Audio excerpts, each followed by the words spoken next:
Това е много интересен брой. Помогнете на Зая да хапне, като осветите вярната пътека. А, Б или С. Нека да тръгнем по С. Защо? Защото обикновено тя е вярната. На случая Не. Това може да има и два пътеки, Андре. И Б, А. Ето Той Б. да изяде морквите, после се върне да изяде зелето. Значи отговор е Б.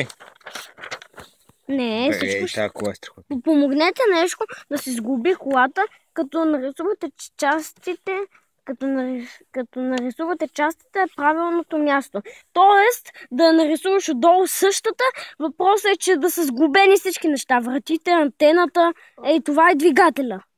Отдолу. А ето е кружката в не знам дали ще мога да я реша. габаритите. А Ешко? Или по-скоро халогенните фарове. Ето го Ешко. Как добре съм го нарисувал. Помогнете на Пенчо да се направи още балони.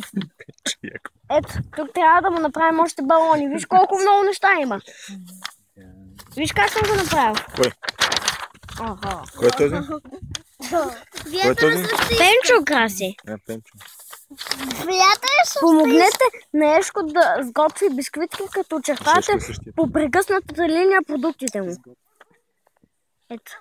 Да му очертаете Яйца. Ядки.